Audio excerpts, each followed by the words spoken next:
നമസ്കാരം. ഇന്ന് നമുക്ക് അസാമാന്യനായ ഒരു അതിഥി. എൻ്റെ അങ്ങിനെ പരിചയപ്പെടുത്താൻ സാധാരണ വ്യക്തിത്വങ്ങളിൽ നിന്ന് പലതുകൊണ്ടും വ്യത്യസ്തനാണ് നമ്മുടെ ഇന്നത്തെ പ്രിയങ്കരനായ അതിഥി ശ്രീ NL ബാലകൃഷ്ണൻ. മലയാള സിനിമാ മേഖലയിലെ ഏറ്റവും പ്രശസ്തനായ സ്റ്റിൽ ഫോട്ടോഗ്രാഫർ.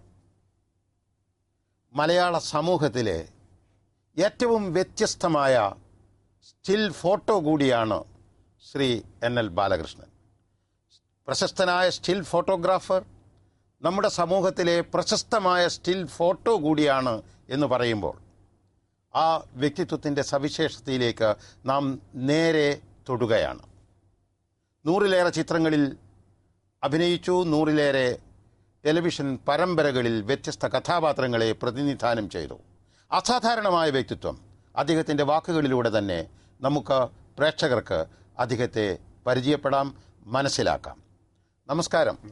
ഞങ്ങളുടെ ക്ഷണം സ്വീകരിച്ചു വന്നതിന് പ്രത്യേകിച്ച് നന്ദി. ബാലേട്ടൻ എങ്ങനെയാണ് മറ്റുള്ളവരിൽ നിന്ന് വ്യത്യസ്തനായി ഇങ്ങനെ ഏതാണ്ട് 6 പതിറ്റാണ്ടിലേറെയായി ജീവിത രംഗത്തേക്ക്, 1 വർഷം കൂടി കഴിഞ്ഞാൽ സപ്തതിയിലേക്കാണ്, എങ്ങനെയാണ് അങ്ങയുടെ ഈ വ്യത്യസ്തമായ ഒരു ചിത്രം മലയാളത്തിൻ്റെ ക്യാൻവാസിൽ?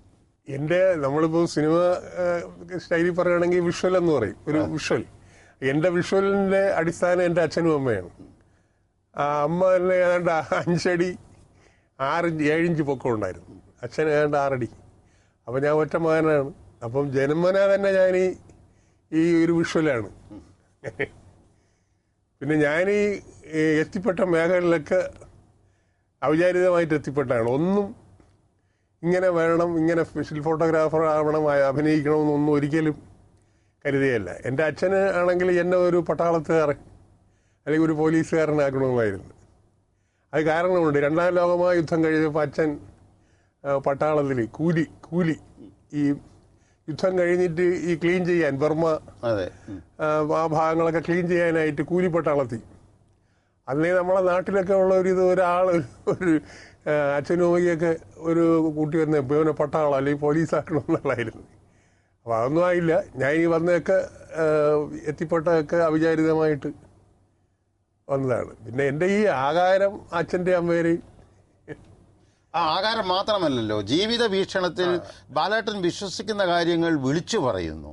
അത് ഒരു തരത്തിലും ആരെയും ഭയപ്പെടാതെ, അല്ലെങ്കിൽ സമൂഹത്തിൻ്റെ പൊതുവായ ഒരു ചിന്തക്ക് എതിരായൊരു ഭാവം. ഇനിയിപ്പോൾ മദ്യപാനത്തിൻ്റെ കാര്യം എടുത്താലും എല്ലാവരും മദ്യപാനത്തിനെതിരായി സംസാരിക്കുന്ന ഒരു വേദിയിൽ അങ്ങ് മദ്യപാനത്തെ ന്യായീകരിച്ചുകൊണ്ട് സംസാരിക്കും. അല്ല, ഇപ്പം തന്നെ ഈ റെയിൽവേ സംഭവത്തിലേ ഞങ്ങൾ ഒരു 2-3 പേര്, ഞങ്ങൾ ഫോറം ഫോർ ബെറ്റർ സ്പിരിറ്റ് എന്ന് പറഞ്ഞൊരു സംഘടനയുണ്ട് ഞങ്ങൾക്ക്. Forum for better spirit, cameraman വേണുവാണ് ആ പേരിട്ടത്. അപ്പം ഞങ്ങൾ ആലോചിച്ച് ഈ ട്രെയിനിൽ അല്ലെങ്കിൽ റെയിൽവേ സ്റ്റേഷനകത്ത് ഇങ്ങനെ മദ്യപിച്ചിട്ട് കയറാൻ പാടില്ല, അതിനെതിരായിട്ടൊരു.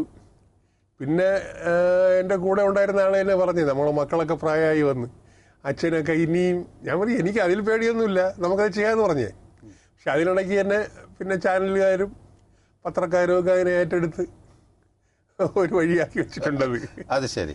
അപ്പോൾ ഈ സാധാരണഗതിയിൽ മദ്യപാനം ഒരു മനുഷ്യൻ്റെ നിലപാടുകളെ മാറ്റുമോ, അച്ചടക്കത്തെ പ്രതികൂലമായി ബാധിക്കുമോ, പൊതുമര്യാദകൾ ലംഘിക്കാനുള്ള ഒരു സാഹസികത ഉണ്ടാക്കുമോ? എന്താണ് ബാലേട്ടൻ്റെ അനുഭവം? ഒരിക്കലുമില്ല.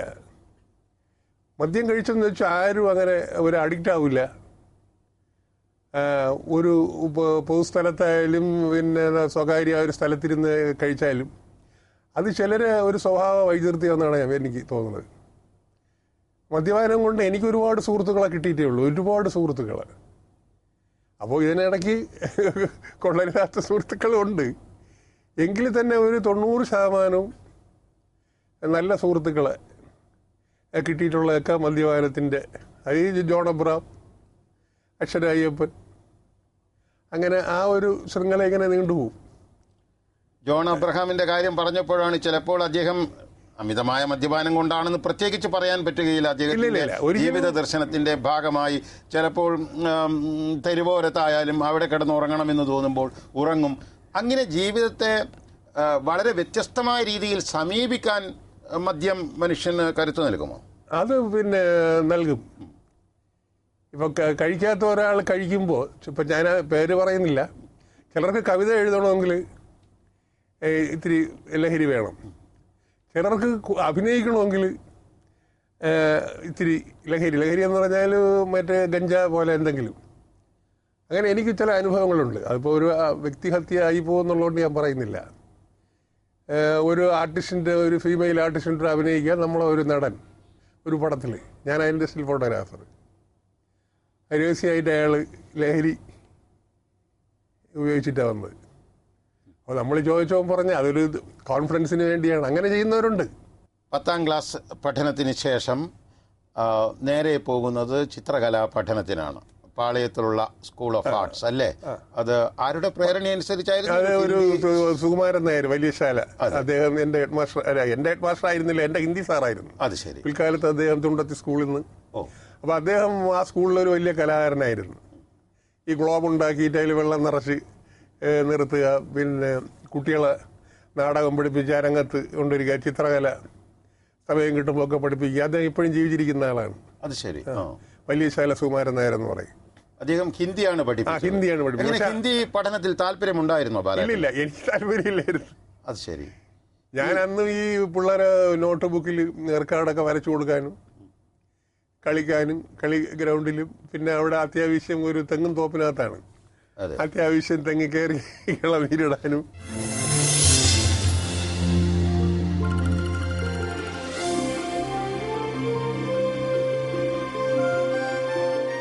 ബാലേട്ടൻ്റെ ജനനം 1943-ൽ, എൻ്റെ ജനനം 47. നമ്മളൊക്കെ ഏതാണ്ട് ഒരേ കാലഘട്ടമാണ്, ഒരു 3-4 കൊല്ലത്തിൻ്റെ വ്യത്യാസമേ ഉള്ളൂ.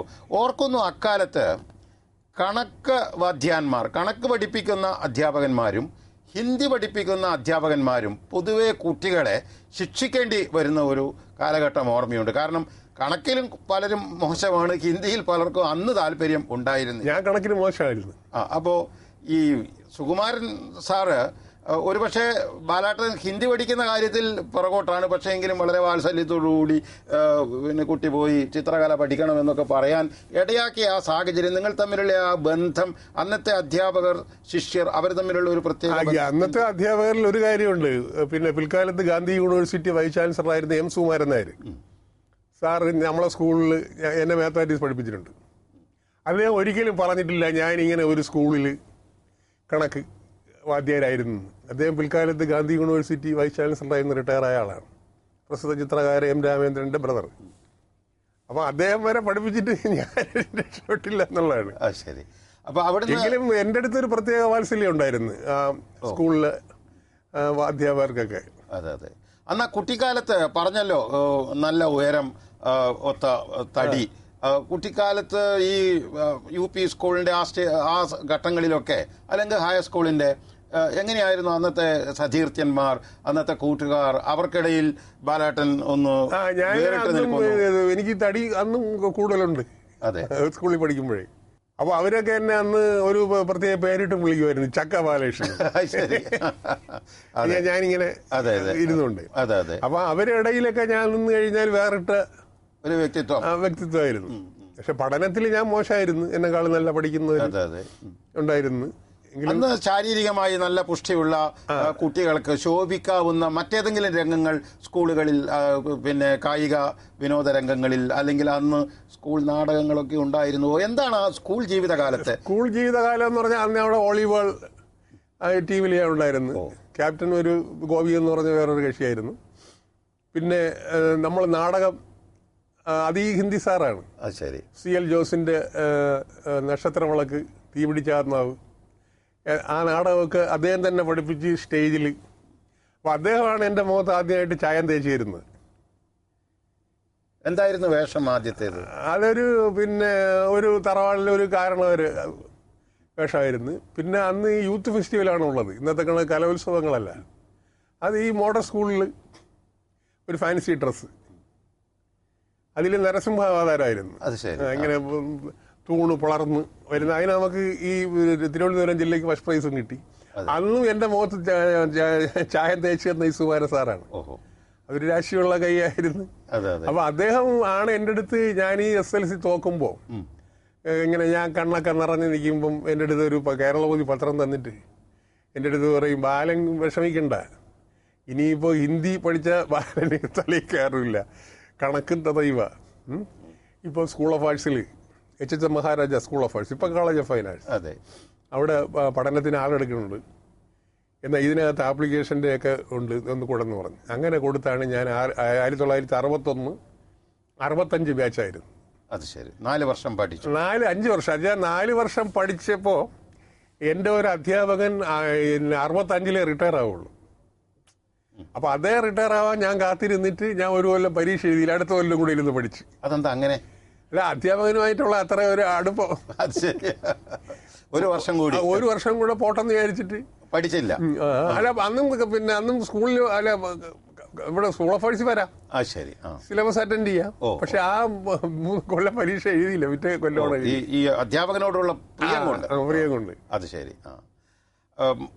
ഒരു കാര്യം അന്വേഷിക്കട്ടെ, ഈ ചിത്രകല 4 വർഷം അക്കാദമികമായ തലത്തിൽ തന്നെ പഠിച്ചു, പിന്നീട് അത് എത്രത്തോളം ജീവിതത്തിൽ പ്രയോജനപ്പെട്ടു? അത് എനിക്ക് ശരിക്കും പറഞ്ഞാൽ അന്ന് ഈ പഠിച്ചിറങ്ങുമ്പോൾ ദേവസ്വം ബോർഡ് പ്രസിഡന്റായിരുന്ന പ്രാക്കുളം വാസിച്ചേട്ടൻ എന്ന് പറയും. ഞാൻ എപ്പോഴും വിശ്വസിക്കുന്ന ഒരാളാണ്, ഇത്രയും പ്രഗത്ഭനായ ഒരു ദേവസ്വം ബോർഡ് പ്രസിഡന്റ് വന്നിട്ടില്ല. അദ്ദേഹം ഒരു സിഗരറ്റിന്റെ ഒരു യോഗത്തിന് വന്നിട്ട് എൻ്റെ ജംഗ്ഷനിൽ വെച്ചൊരു സിഗരറ്റ് കവറിന്റെ പുറകെ, നീ ശാസ്താംകോട്ട സ്കൂളിൽ ഈ വരുന്ന പയ്യനെ അവിടെ സ്കൂളിൽ ഡ്രൈവ് മാസ്റ്ററായിട്ട് ശാസ്താംകോട്ട സ്കൂളിൽ എടുക്കണം, വരുന്നു പറഞ്ഞ് നീ പോയി ജോയിൻ ചെയ്ത്, ബാക്കിയൊക്കെ ഞാൻ പുറകെ. പക്ഷെ ഞാനന്ന് പോയില്ല. അത് ശരി. എങ്കിൽ ഒരു 66 മുതൽ ചിത്രകല അധ്യാപകനായി. അതെ. പക്ഷേ അനാഥ കുട്ടികൾക്ക് വേണ്ടിയുള്ള ഒരു വിദ്യാലയത്തിൽ, അത് ബോയ്സ് ടൗൺ ഓഫ് കേരള മൺവളയിൽ, അവിടെ ഞാൻ കുട്ടികൾക്ക് പടം വരപ്പ് പഠിപ്പിച്ചിട്ടുണ്ട്, ഫോട്ടോഗ്രാഫി പഠിപ്പിച്ചിട്ടുണ്ട്. ഫാദർ ബ്രഹാൻസ എന്ന് പറഞ്ഞൊരു ഫാദർ, അദ്ദേഹം എന്നെ വിളിച്ചുകൊണ്ട് പോയതാണ്. അപ്പോൾ ഈ ഫോട്ടോഗ്രാഫിയിൽ എപ്പോഴും തൊട്ടാണ് താല്പര്യം വരുന്നത്? അത് 65 മുതൽ 64 ഞാൻ ക്യാമറ വാങ്ങിക്കുന്നുണ്ട്, ഒരു ക്യാമറ. അച്ഛൻ വാങ്ങിച്ചു തന്ന ആദ്യത്തെ ക്യാമറയെ പറ്റിയാണോ? അത് തന്നെ അച്ഛൻ്റെ ആണ് പൈസ തന്നത്. ഒരു ഏഷിക്ക ഡി. അത് വലിയ ശാല, ഒരു ജെമിനി സ്റ്റുഡിയോ സേതു എന്ന് പറയും, സേതു ചേട്ടൻ അങ്ങനെ വാങ്ങിച്ചു തന്നത്. 400 രൂപ അന്ന് വില, ഇന്നത്തെ 4 ലക്ഷം രൂപ വില ആ ക്യാമറ. പിന്നെ അത് കൊണ്ട് ഞാൻ പടങ്ങൾ എടുത്തോണ്ടിരുന്നത്, അതിങ്ങനെ മുകളിൽ കൂടെ നോക്കി എടുക്കുന്നതാണ് ഇപ്പോഴത്തെ കണക്ക്. അല്ല, അച്ഛൻ ശ്രീ നാരായണൻ, അമ്മ ശ്രീമതി ലക്ഷ്മി. ആ ക്യാമറ കൊണ്ട് ആദ്യം എടുത്ത ചിത്രം അമ്മയുടെ ചിതാഭസ്മം സൂക്ഷിച്ച ആ ഒരു പാത്രത്തിന് അല്ലെങ്കിൽ അസ്ഥിത്തറക്ക് മുന്നിൽ ഒരു നെയ്ത്തിരി, ആ ചിത്രം പകർത്തിക്കൊണ്ടാണ്. അത് വളരെ പ്രത്യേകമായ ഒരു കാര്യമായി തോന്നി. അമ്മേരെ വൈകുന്നേരം ഒരു തിരി, ഒരു ചന്ദനത്തിരിയും കത്തിച്ചു വെച്ച്, അതാണ് ഞാൻ ആദ്യമായിട്ട് എക്സ്പോസ് ചെയ്യുന്നത് ഈ ക്യാമറ വാങ്ങിയതിനു ശേഷം. അത് ശരി. അതിന് മുമ്പ് ഞാൻ എക്സ്പോസ് ചെയ്തിട്ടുണ്ട്. അതെ, വീട്ടിൽ കേട്ടനൊക്കെ വെച്ച് ഡാർക്ക് റൂം ഉണ്ടാക്കി അങ്ങനെ എക്സ്പോസ് ചെയ്ത ചിത്രങ്ങളൊക്കെ. ക്യാമറയുടെ അല്ലെങ്കിൽ ഫോട്ടോഗ്രാഫിയുടെ കാര്യം പറയുമ്പോൾ യഥാർത്ഥത്തിൽ അന്ന് ബാലേട്ടൻ പഠിച്ച സ്കൂൾ ഓഫ് ആർട്സിന്റെ സമീപത്തുള്ള ഒരു മിസ്റ്റർ ജോസഫിന്റെ സ്വാധീനത്തെ കുറിച്ച് അതെന്താണ്? Thomas Joseph. അതെന്ന് വെച്ചാൽ ഞാൻ ഈ സ്കൂൾ ഓഫ് ആർട്സില് അന്ന് ഈ എൻ്റെ നാട്ടിലേക്ക് ചെമ്പഴൻ പോടിക്കുളത്തേക്ക് 2-3 ബസ്സേ ഉള്ളൂ. ഒരു 5:30 ഒരു ബസ് പോയാൽ പിന്നെ 7:30, പിന്നെ 10:30. അപ്പോൾ ഈ ബസ് കാലത്ത് ഞാൻ ഈ യൂണിവേഴ്സിറ്റി സ്റ്റാഫിൽ വന്ന് നിൽക്കും. അപ്പം നിൽക്കുമ്പോൾ കുറച്ച് ദിവസം ഇങ്ങനെ നിന്നപ്പോൾ ഇങ്ങനെ കൈ കാട്ടി വിളിച്ച് ഇയാൾ, ഇദ്ദേഹം എന്തിവിടെ നിൽക്കുന്നത്? ഞാൻ പറഞ്ഞിങ്ങനെ, ഞാൻ ഇവിടെ സ്കൂൾ ഓഫ് ആർട്സിൽ പഠിക്കുകയാണ്, വീട്ടിൽ പോകാനുള്ള ബസ് കാത്ത് നിൽക്കുകയാണ്. പരിചയമൊന്നുമില്ല, ഒന്നുമില്ല, ഒരു പരിചയമില്ല. എന്നാ വാ ഇവിടെ കയറി ഇരിക്കുക, ഇവിടെ അവിടെ ഇങ്ങനെ നിൽക്കണ്ട, 7:30 ബസ്സിൽ പോവാം എന്ന് പറയുന്നു. അങ്ങനെ ഞാൻ അവിടെ കയറി ഇരിക്കുമ്പോൾ ഇദ്ദേഹത്തിൻ്റെ കയ്യിലാണ് ഈ ഫോറിൻ ഇംഗ്ലീഷ് മാഗസിൻ ഞാൻ കാണുന്നത്, ഈ ഫോട്ടോഗ്രാഫിയെ കുറിച്ചുള്ള. അദ്ദേഹം ഫോട്ടോ കൊച്ചിക്കാരനാണ്, ആംഗ്ലോ ഇന്ത്യനാണ്. അപ്പോൾ അദ്ദേഹം കോയമ്പത്തൂർ അഗ്രികൾച്ചർ കോളേജിൽ ഫോട്ടോഗ്രാഫി ഈ സെക്ഷനിലായിരുന്നു. അതൊക്കെ കളഞ്ഞിട്ട് പുള്ളി ഒരു ലവ് മാരേജ് ഒക്കെ ചെയ്തിട്ട് അവിടെ വിട്ട് ട്രിവാൻഡ്രത്ത് സെറ്റിൽ ചെയ്ത സമയമായിരുന്നു. അങ്ങനെ ഞാൻ അവിടെ സ്ഥിര സന്ദർശകനായി. അർജുൻ എന്ന് പറഞ്ഞ ഒരു 4-5 ഒരാളെന്നെ ഡാർക്ക് റൂം, ഇങ്ങനെ ഡാർക്ക് റൂം കയറ്റി ഇരുട്ട് മുറി അങ്ങനെ പറഞ്ഞു തരിക. അവിടെ നിന്നാണ് ഞാൻ ഈ ഫോട്ടോഗ്രാഫി പഠിക്കുന്നത്. പിന്നെ ചിത്രലേഖ, ശിവ സ്റ്റുഡിയോ അവിടെയൊക്കെ നിന്നിട്ടുണ്ട്. മുൻപ് തീരെ പരിചയമില്ലാത്ത ചില വ്യക്തികളുമായി ഒന്നുകിൽ ബാലേട്ടൻ സ്വന്തം ആഭിമുഖ്യത്തിൽ അങ്ങോട്ട് പോയി പരിചയപ്പെടുക, അല്ലെങ്കിൽ അവർ ഇങ്ങോട്ട് വന്ന് പരിചയപ്പെടുക, ഇങ്ങനെയുള്ള നാടകീയമായ ചില സന്ദർഭങ്ങളാണ് ബാലേട്ടന്റെ ജീവിതത്തിന്റെ നാഴികക്കല്ലുകളായി പിന്നീട് മാറിയത് എന്ന് മനസ്സിലാക്കുന്നു. അങ്ങ് തന്നെയും അത് പറഞ്ഞു. അതുപോലെ തന്നെയാണ് മിസ്റ്റർ പിള്ളയുമായിട്ട് ഫോട്ടോഗ്രാഫി, സിനിമ, അതെ, കെ.എൻ. പിള്ള, അദ്ദേഹത്തിന്റെ രൂപലേഖ സ്റ്റുഡിയോ, അങ്ങനെയാണ് സ്റ്റിൽ ഫോട്ടോഗ്രാഫിയിലേക്ക്. ആവശ്യക്കാരൻ ഔചിത്യമില്ല എന്ന് പറഞ്ഞ ഒരു രീതിയായിരുന്നു എൻ്റെത്. അപ്പൊ ഞാനിങ്ങനെ ആ സമയത്ത് അറിഞ്ഞ് ഇവിടെ ഒരു സിനിമയുടെ ഒരു ഷൂട്ടിംഗ് നടക്കണം, അതിന്റെ സ്റ്റിൽ ഫോട്ടോഗ്രാഫർ ഇദ്ദേഹമാണ്, ഈ കെ.എൻ. പിള്ള, തിരുപ്പിളമ്മക്കാരനൊക്കെയാണ്. ഞാനൊരു പ്രാവശ്യം സ്റ്റെപ്പ് TSS മണിയൻ കമ്പനി മുകളിലാണെന്ന് ഈ സ്റ്റുഡിയോ. ഞാൻ നേരെ കയറി ചെന്ന് ഞാൻ ചോദിച്ചു, ഇങ്ങനെ ഒരു സിനിമ ഷൂട്ടിംഗ്, അപ്പോൾ എന്താ ഗൗരവത്തിൽ ചോദിച്ചു. ഷൂട്ടിംഗ് നടക്കുന്നുണ്ട്, എന്താ? ഞാൻ പറഞ്ഞു, അല്ല ഇങ്ങനെ നടക്കുന്നുണ്ട്, എന്താ? ഞാൻ പറഞ്ഞു, എന്നെ കൂടെ ഞാൻ ആവശ്യക്കാരനല്ലേ, അപ്പോൾ എനിക്ക് ഔചിത്യമില്ലല്ലോ, പിന്നെ അത് പ്രായം അതാണ്, എന്നെ കൂടെ ഒന്ന് നിർത്തിയാൽ കൊള്ളാം. എന്തിന് എന്ന് എടുത്ത ചോദ്യം. ഞാൻ പറഞ്ഞു, ഈ പോസ്റ്ററിലൊക്കെ പടം, അന്ന് അത്ര അറിവേ ഉള്ളൂ, ഈ സ്കൂളെ പഠിക്കുന്നെങ്കിലും ഈ പോസ്റ്ററൊക്കെ അതിൽ ഈ പടങ്ങൾ ഈ ഒട്ടിച്ച് എസ്.എ. നായരൊക്കെ അന്ന് വളരെ പ്രശസ്തി നിൽക്കുന്ന കാലമാണ്. അപ്പോൾ അവസാനം അദ്ദേഹം ചിരിച്ചിട്ട് പറഞ്ഞ്, എന്നാൽ നാളെ വന്ന് എന്നോട് കൂടിക്കുമോ? അപ്പോൾ ഞാൻ പറഞ്ഞു, അപ്പോൾ എങ്ങനെ? അതിവിടെ വെങ്കടേശ്വര ടൂറിസ്റ്റ് ഹോമിൻ്റെ അവിടെ വണ്ടി തിരിക്കും. എവിടെ താമസം? ഞാൻ പറഞ്ഞ് ഇങ്ങനെ പൗടിക്കോണം, ചമ്പഴന്തിയാണ്.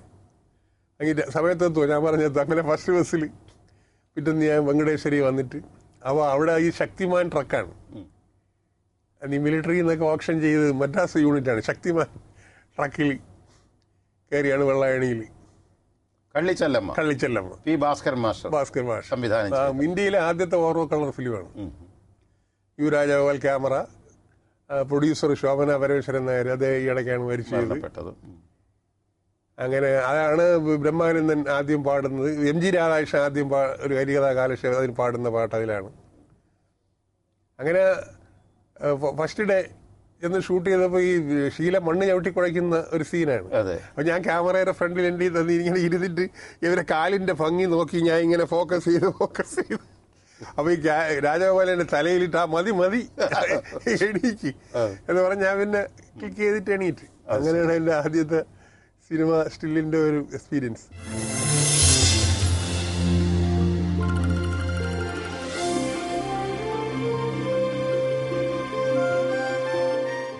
അപൂർവമായ മനുഷ്യബന്ധങ്ങളുടെ മനോഹരമായ സന്ദർഭങ്ങളും ചരിത്രം പോലും തന്നെയാണ് മലയാള സിനിമയുടെ ആ ദശാബ്ദങ്ങളൊക്കെ, 70 കാലങ്ങൾ. ഇപ്പം അതൊന്നുമില്ല, ഇപ്പോഴങ്ങനെയൊന്നുമില്ല. ആ കാലഘട്ടത്തിൻ്റെ ആ ഓർമ്മകളിൽ നിന്ന് ചില തിളങ്ങുന്ന ചിത്രങ്ങൾ അതൊന്ന് പങ്കുവച്ചാലും പ്രേക്ഷകരുമായി. അതെന്ന് പറഞ്ഞു കഴിഞ്ഞാൽ അന്ന് നമ്മൾ ചെന്ന് കഴിഞ്ഞാൽ ഒരു കുടുംബം പോലെയാണ്. ഇപ്പോൾ ഭാസ്കരൻ മാഷിൻ്റെ അടുത്താണ് ഞാൻ ആദ്യമായിട്ട് വർക്ക് ചെയ്യുന്നത്. എന്താ വീട്ടിൽ അച്ഛന് സുഖമാണോ, അമ്മയ്ക്ക് സുഖമാണോ എന്നൊക്കെ ഇങ്ങനെ എന്തെങ്കിലുമൊക്കെ ചോദിക്കും. പിന്നെ ഉച്ചയ്ക്ക് എല്ലാവരും കൂടെ ഒന്നിച്ചിരുന്നാണ് ആഹാരം കഴിക്കുന്നത്. അന്ന് ഈ തമിഴ് ഫിലിമിലൊക്കെ വന്നു കഴിഞ്ഞാൽ 2 കാറ്റഗറിയാണ്. അതെ. പിന്നെ ഈ ഷൂട്ടിംഗ് കഴിഞ്ഞു പോയാലും നമ്മളെ സുഖദുഃഖാന്വേഷണങ്ങൾ നടത്തുമായിരുന്നവരെല്ലാം. ഇപ്പോഴങ്ങനെ ഇല്ല. ഇപ്പോഴും നമ്മൾ ഒരു ഷൂട്ടിങ്ങിന് അല്ലെങ്കിൽ അളിയ എന്നാ വിളിച്ച് പങ്കെടുത്തിട്ട് പോവുകയാണ്. മറ്റേതിപ്പോൾ അരവിന്ദേട്ടൻ്റെ പടങ്ങൾക്കുള്ളൊരു വെച്ചാൽ നമ്മളൊരു വലിയ ഷെഡൊക്കെ എടുത്തിട്ട്, ഉത്തരായണൊക്കെ അങ്ങനെയായിരുന്നു, ഒരു വലിയ ഷെഡ് അല്ലെങ്കിൽ ഒരു വലിയ തറവാട് വീട്ടിൽ, പൂമടം എന്ന് പറയും കൊയിലാണ്ടി, അതിൻ്റെ വരാന്തയിലും അപ്സ്റ്റെയറിലും ഒക്കെ കൂടെ ഒന്നിച്ചാണ് കിടക്കണം പുല്ലുവാ വിരിച്ച്. ഇപ്പോഴങ്ങനെ ഒരു ഡയറക്ടറും കിടക്കാനായിട്ട്, അത് അടൂര് അങ്ങനെയായിരുന്നു. അടൂരിൻ്റെ പടങ്ങൾ സ്വയംവരത്തിനൊക്കെ ചിത്രലേഖ സ്റ്റുഡിയോയിൽ ആക്കുളത്ത് ഇങ്ങനെ ഈ ഒരു കൂട്ടായ്മ. അരവിന്ദേട്ടൻ്റെ എല്ലാ പടവും. പിന്നെ ഹോട്ടല്, പിന്നെ വാസുകാരെയൊക്കെ ഹോട്ടലിൽ വെച്ചാൽ കൽക്കട്ടയിൽ വേറെ ഒരു കൂട്ടായ്മ കൂടാനുള്ള സ്ഥലങ്ങളൊന്നും കിട്ടില്ല. അങ്ങനെ ഒരു വലിയ ബന്ധമായിരുന്നു എല്ലാവരുമായിട്ട്. ഭരതൻ്റെ പടവും പ്രയാണവും ഒക്കെ അങ്ങനെയായിരുന്നു. ചിത്രകല, ഫോട്ടോഗ്രാഫി, ചലച്ചിത്ര ശില്പം അല്ലെങ്കിൽ അതിന്റെ സംവിധാനം, ഇതൊക്കെ വളരെ ഇഴുകിച്ചേർന്ന കുറച്ചു ദശാബ്ദങ്ങൾ തന്നെ ആയിരുന്നില്ലേ അതൊക്കെ? ഒരു 10-25 വർഷക്കാലം. ശ്രീ അരവിന്ദിന്റെ കാര്യത്തിലാണെങ്കിൽ നല്ല കാർട്ടൂണിസ്റ്റ് ചിത്രകാരൻ ശ്രീ ഭരതന്റെ കാര്യവും അങ്ങനെ തന്നെ. ഇവരൊക്കെ ആദ്യം സ്കെച്ച് ചെയ്യും, സ്കെച്ച് ചെയ്ത് അത് ബാലേട്ടനെ പോലുള്ളവരുമായി ഡിസ്കസ് ചെയ്ത് കാണിച്ച് പിന്നെ ആ സ്റ്റിൽ ഫോട്ടോഗ്രാഫിയിലൂടെ അതിന്റെ സചേതനമായ ഒരു അഭ്രരൂപം വരികയായി. അടുത്ത് തകരാന്ന് പറഞ്ഞ ഒരു പടത്തിന്റെ സ്റ്റില്ലിന്റെ ആൽബം ഞാൻ കൊടുത്തു. 600 സ്റ്റില്ലുള്ള ആൽബം. ഒരിക്കൽ എന്നെ ഇങ്ങനെ കണ്ടോ പറയും, നിന്റെ ആൽബം വെച്ചിട്ടാണ് ഞാൻ ആ പടം കച്ചവടം ചെയ്തതെന്ന്. സാധാരണ ഫിലിം ഇട്ട് കാണിക്കും, പിന്നെ റഷ് കട്ട് ചെയ്തിട്ട് എഡിറ്റ് ചെയ്തിട്ട് എല്ലാം ഫൈനൽ പ്രിന്റ് അല്ല. ഇതൊന്നും അല്ലാതെ കാർമൽ പിക്ചേഴ്സ് ജോണിക്ക് എൻ്റെ ആൽബം വെച്ചാണ്. പിന്നെ ഭരതന് വേറൊരു വലിയ ഗുണമുള്ളത്, പാട്ടുകൾ നമ്മളായിട്ട് ഈ വാക്ക്മാനിൽ, അന്ന് ഈ വാക്ക്മാനൊക്കെ അപൂർവമാണ്, ഇട്ട് നമ്മളായിട്ട് കേൾപ്പിക്കും. എങ്ങനെ ഉണ്ടടാ അത് ആ പടത്തിൽ നമ്മൾ വർക്ക് ചെയ്ത എല്ലാ പടങ്ങളും നമ്മളെ പാട്ടിട്ട് കേൾപ്പിക്കുക, പിന്നെ അതിനെക്കുറിച്ച് തന്നെ സംസാരിക്കുക, അതിനെക്കുറിച്ച് സ്കെച്ച് ചെയ്യുക. അരവിന്ദേട്ടൻ അതുപോലായിരുന്നു. അരവിന്ദേട്ടൻ പിന്നെ കൂടുതൽ സംസാരിക്കില്ല എന്നൊരു പിന്നെ പൊതുവിലൊരു ധാരണ ഉണ്ട്. അങ്ങനെയല്ല, പുള്ളി വളരെ വാചാലമായിട്ട് സംസാരിക്കുകയും ചില രാത്രികളിൽ ഇങ്ങനെ ചൂട്ടൊക്കെ കത്തിച്ച് വെടി പറഞ്ഞ് പന്തമൊക്കെ പിടിച്ചിട്ട് കടമ്പനിട്ട് ഇപ്പൊ ട്രിവാൻഡ്രത്താണെങ്കിൽ കടമ്പനിട്ട രാമേഷനൊക്കെ ചേർന്നിട്ട് ഇങ്ങനെ പന്തം ഒക്കെ കത്തിച്ചിട്ട് പാട്ട് പാടുകയും കാട്ടാളൻ എന്നുള്ള പാട്ട് നമ്മൾ അങ്ങനെ കേൾക്കണേ നികുഞ്ചത്തിൽ വെച്ച്. അപ്പൊ പിന്നെ ഇവരെയൊക്കെ ഉള്ള ഒരു പിന്നെ പ്രത്യേകത എന്താണെന്ന് പറഞ്ഞാൽ, ഇവരെ ഷൂട്ടിങ്ങിന് ഇപ്പൊ അടൂരായാലും അരവിന്ദേട്ടായാലും പത്മരാജനായാലും ഭരതനായാലും ഇവരെയൊക്കെ ഷൂട്ടിംഗ് നടക്കുമ്പോൾ ഒരുപാട് കലാകാരന്മാർ ഷൂട്ടിങ്ങിനിടയ്ക്ക് വന്നു പോകും. ഒ വി വിജയനെ സക്കറിയും ഞാൻ കാണുന്നത് പത്മരാജന്റെ ഒരിടത്തൊരു ഫയൽമാന്. ഒ വി വിജയൻ ആദ്യമായിട്ട് കാണുന്നത് അവിടെ വെച്ചിട്ടാണ്, കുമരകത്ത് കവണാറ്റുംകര ബേക്കർ പാലസ്, ഓലകെട്ടിയ വലിയ കെട്ടിടമാണ്. അവിടെ വെച്ചിട്ടാണ് സക്കറിയെ കാണുന്നത്, ഒ വി വിജയനെ കാണുന്നത്. അങ്ങനെ ഇപ്പൊ കൽക്കട്ടയിൽ വെച്ചായിരുന്ന ഡാഗർ ബ്രദേഴ്സ് എന്ന് പറഞ്ഞിട്ടൊരു വലിയ ഗായകനുണ്ട്. അദ്ദേഹം നമ്മളെ വീട്ടിൽ വിളിച്ചിട്ട്, അപ്പൊ അദ്ദേഹത്തിന്റെ വീട്ടിൽ ഈ നോൺ വെജ് ഇല്ല. പക്ഷെ അതിന് അപ്പുറത്തൊരു ഔട്ട് ഹൗസിൽ നോൺ വെജ് ഉണ്ടാക്കിയിട്ട് അപ്പൊ നമുക്കറിയില്ല ഇതാരാണ്. അപ്പൊ പാടുന്നുണ്ട് ഇദ്ദേഹം. അപ്പോഴും കൂടെ ഉണ്ടായിരുന്ന കൊല്ലത്തുള്ള ഒരു കക്ഷിയാ പറഞ്ഞു, ഇതാണ് ഡാഗർ ബ്രദേഴ്സിലെ ഇളയ ആളാണ്. അങ്ങനെ ഒരുപാട് ആൾക്കാർ ഹരിപ്രസാദ് ചൗരസി അരവിന്ദേട്ടൻ്റെ വീട്ടിൽ വെച്ച് ഞാൻ കണ്ടിട്ടുണ്ട്. പോയി കഴിഞ്ഞ പോയതാരാന്നറിയാമെന്ന് ചോദിച്ചു. അവനില്ല, അത് ഹരിപ്രസാദ് ചൗരാസി, ഭീംസേൻ ജോഷി ഈ ഇവിടെ ട്രിവാൻഡ്രത്ത് അദ്ദേഹത്തിൻ്റെ വീട്ടിൽ വന്നിട്ടുണ്ട്. അങ്ങനെ ഇപ്പൊ പത്മനാഭന്റെ പടമായാലും അരവിന്ദേട്ടന്റെ പടമായാലും അടൂരിന്റെ പടമായാലും ഇങ്ങനെ ഒരുപാട് കലാകാരന്മാർ, ശ്രീ എം ടി വാസുദേവൻ നായരുമായി അല്ലേ കോഴിക്കോട് പശ്ചാത്തലങ്ങളിൽ ഉണ്ടുണ്ട്. ഞാൻ ഒരു പടം മഞ്ഞ്, അതിന്റെ മഞ്ഞ് മലയാളം, അതിന്റെ ഹിന്ദി ആഹട്ട് കാലച്ച, ആ പടം ഞാൻ വർക്ക് ചെയ്തിട്ടുണ്ട്.